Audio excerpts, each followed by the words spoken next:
여호와께 돌아오라. 먼저 예레미야 36장을 읽으십시오. 네리야 4절.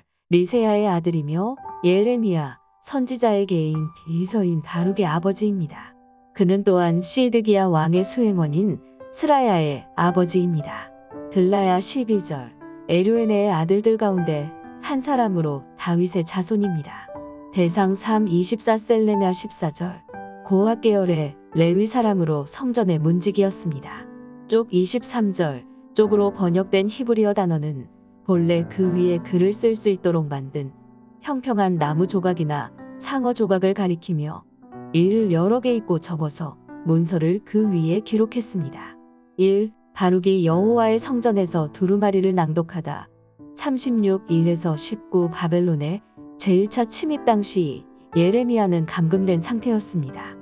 하나님의 말씀을 전하다가 구속당한 예레미야는 이제 사람들에게 하나님의 말씀을 직접 전할 수 없게 되었습니다. 그러나 하나님께서는 이스라엘 백성을 향한 구원의 메시지 전달을 멈추지 않으셨습니다. 예레미야에게 두루마리를 통해 백성들에게 하나님의 말씀을 전하게 하였고, 예레미야는 감옥에서 나갈 수 없는 자신을 대신하여 바룩에게 두루마리를 낭독하게 하였습니다. 그러나 이것을 들은 여호야김 왕은 두루마리를 모두 불태우고 예레미야와 바룩을 체포하라고 명령합니다. 이미 예레미야를 통해 여러 번 회개의 말씀을 전하신 하나님, 그리고 이제 그 예레미야를 잡아가두어 하나님 말씀을 전하지 못하게 한 그들을 위해 또다시 두루마리와 바룩을 통해 회개의 말씀을 선포하시는 하나님. 하나님께서는 왜 유다 백성들을 이토록 끈질기게 회개하도록 노력하셨을까요? 왜냐하면 하나님은 하나님의 백성들이 하나님을 배신하고 악한 길을 택하여도 그들을 버리지 않으시기 때문입니다. 하나님은 악인이 그 길에서 돌이켜 떠나서 사는 것을 기뻐하십니다. 하나님께서는 하나님의 말씀을 듣고 회개하여 돌이키는 자를 용서해 주십니다. 에스겔 33절. 그러나 유다 왕국은 그들의 하나님 말씀 듣기를 거부하는 태도로 인해 결국 바벨론에 의해 멸망합니다. 우리는 아직 기회가 있을 때 하나님 성전에서 말씀이 선포될 때에 그 말씀을 듣고 하나님께 돌아가야 합니다.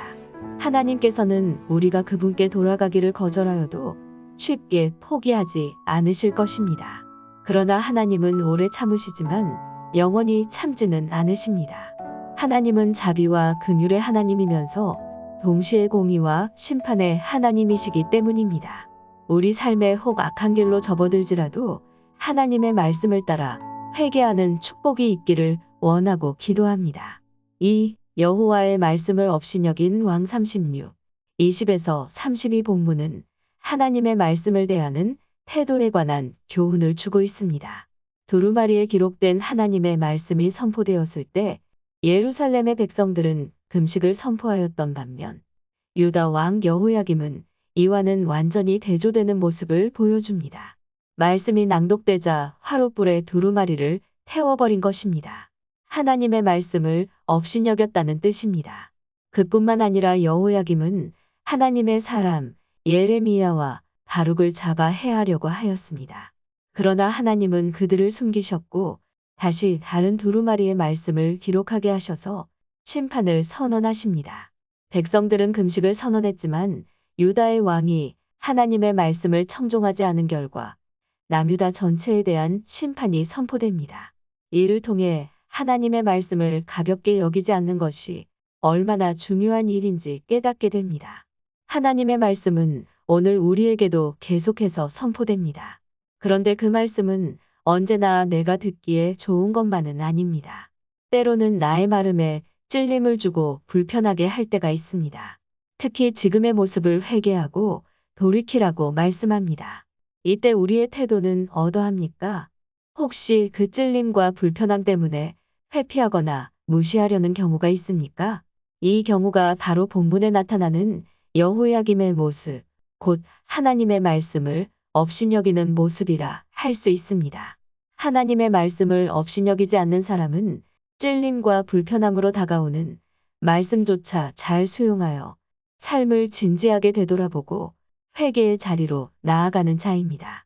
내게 좋은 말씀만이 아니라 나를 찌르는 가시와도 같은 말씀도 진중하게 받아들일 수 있는 성도가 되시기를 바랍니다. 그럴 때 하나님이 보시기에 합당한 모습으로 성장해 나가는 은혜를 누리게 될 줄 믿습니다.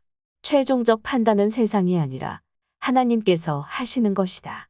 옳고 그름을 판단할 때 사람들의 생각이 아닌 하나님의 말씀으로 하라. 브루스 버튼